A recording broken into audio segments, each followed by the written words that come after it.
DElEd third semester शैक्षिक मूल्यांकन एवं क्रियात्मक शोध से कुछ महत्वपूर्ण प्रश्न को हम देखेंगे जो हमारे एग्ज़ाम में लगातार हर वर्ष पूछे जाते हैं। पहला क्वेश्चन हमारा है, कह रहा है निम्नलिखित में से वस्तुनिष्ठ प्रकार का प्रश्न नहीं है, तो इसमें से हमारा सही विकल्प जो है क्या है, सही है लघु उत्तरीय प्रश्न।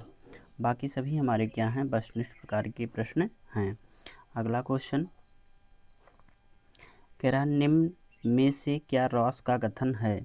रॉस का कौन सा कथन है, उन्होंने क्या कथन दिया, क्या स्टेटमेंट दिया।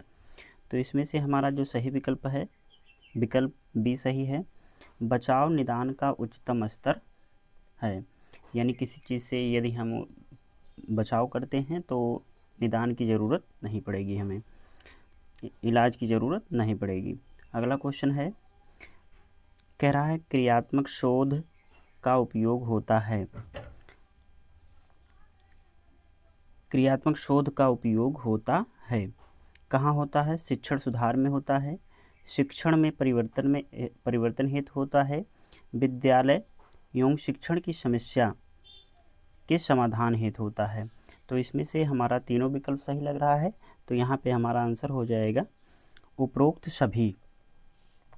अगले क्वेश्चन पे चलते हैं। कह रहा कि अगला क्वेश्चन हमारा है, सर्व शिक्षा अभियान के क्रियान्वयन करने में क्या सहायक है।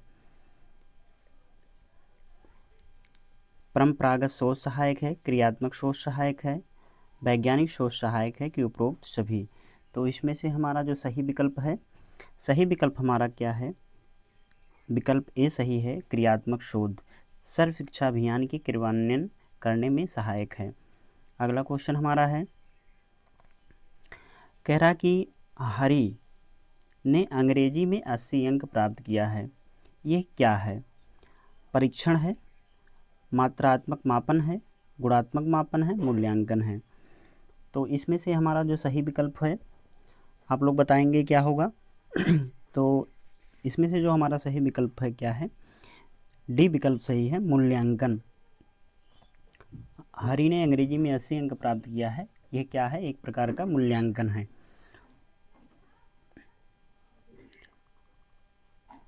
अगला प्रश्न हमारा है, कह रहा कि व्यवस्थापक किस पक्ष का उद्देश्य है।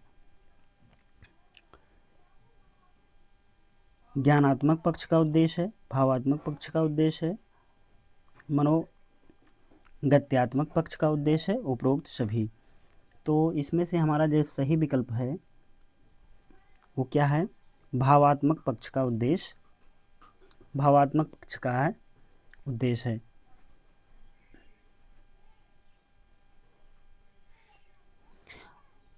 अगला क्वेश्चन हमारा है, कह रहा है कि मूल्यांकन का महत्वपूर्ण बिंदु है। मूल्यांकन का महत्वपूर्ण बिंदु है, इसमें से हमारा सही विकल्प क्या है, इसमें से हमारा सही विकल्प है, कह रहा है कि शैक्षिक उद्देश्य, व्यवहार परिवर्तन, अधिगम परिवर्तन या उपरोक्त सभी। तो इसमें से सही विकल्प जो हमारा है उपरोक्त सभी है। मूल्यांकन का महत्वपूर्ण बिंदु होता है, शैक्षिक उद्देश्य भी होता है, व्यवहार परिवर्तन भी होता है, अधिगम परिवर्तन भी होता है, और यहाँ से हमारा तीनों विकल्प सही होगा तो हो जाएगा उपरोक्त सभी। अगला क्वेश्चन है, अगला क्वेश्चन हमारा कह रहा है कि लिंग के आधार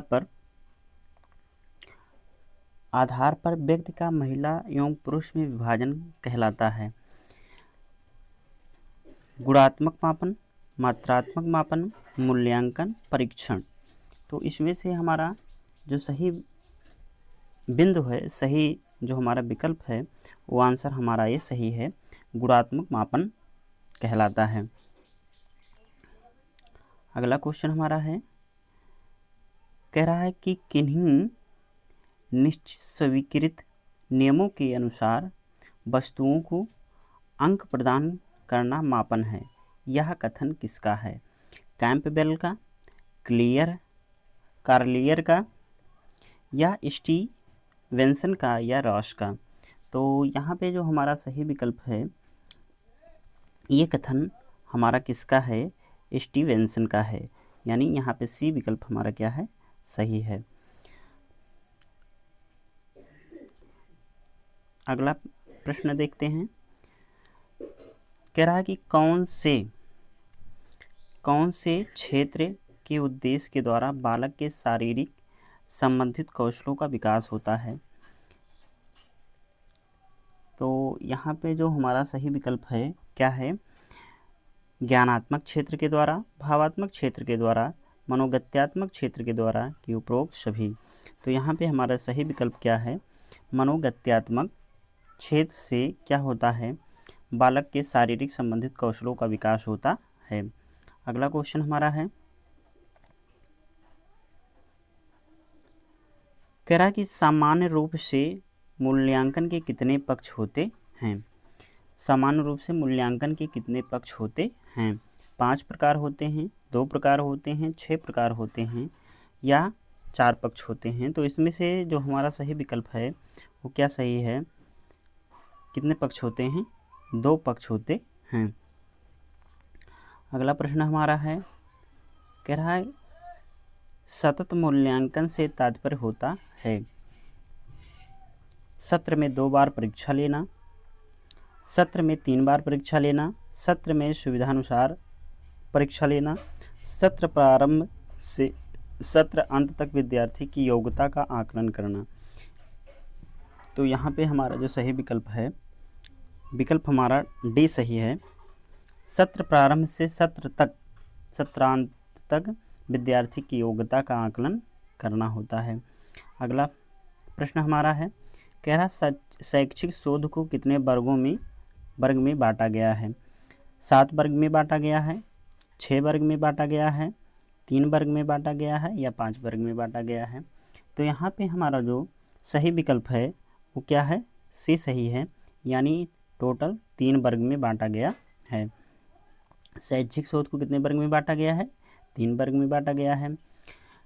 शिक्षण अधिगम प्रक्रिया में नवाचार है। शिक्षण अधिगम प्रक्रिया में नवाचार है, क्या है, अभिकर्मित अनुदेशन है, टोली अनुदेशन है, खुली कक्षा कक्ष है कि उपरोक्त सभी है। तो यहाँ से हमारा जो सही ऑप्शन है, सही विकल्प है, यहाँ पे हमारा ए बी सी तीनों विकल्प सही लग रहे हैं। तो यहाँ पे हमारा जो आंसर हो जाएगा उपरोक्त सभी हो जाएगा। अगला क्वेश्चन है हमारा, कह रहा है कि निम्न में से कौन सा ब्लूम के ज्ञानात्मक क्षेत्र के अंतर्गत नहीं आता है। क्या नहीं आता है, विश्लेषण नहीं आता है, संश्लेषण नहीं आता है, मूल्यांकन नहीं आता है कि मूल्य आंकना। तो यहाँ से जो हमारा सही विकल्प है, सही जवाब है वो क्या है, मूल्य को आंकना। मूल्य को आंकना ये क्या होता है, ज्ञानात्मक क्षेत्र के अंतर्गत नहीं आता है। अगला विकल्प हमारा है, अगला क्वेश्चन हमारा है, कह रहा है क्रियात्मक शोध का मूल आधार होता है। क्रियात्मक शोध का मूल आधार क्या होता है, समस्या का तुरंत हल, समस्या भी हमारी, हल भी हमारा, सिद्धांत का निर्माण करना, बड़ी से बड़ी समस्या का हल। तो यहाँ से हमारा जो सही विकल्प है वो क्या है, बी सही है, यानी समस्या भी हमारी और हल भी हमारा, ये क्रियात्मक शोध का मूल आधार होता है।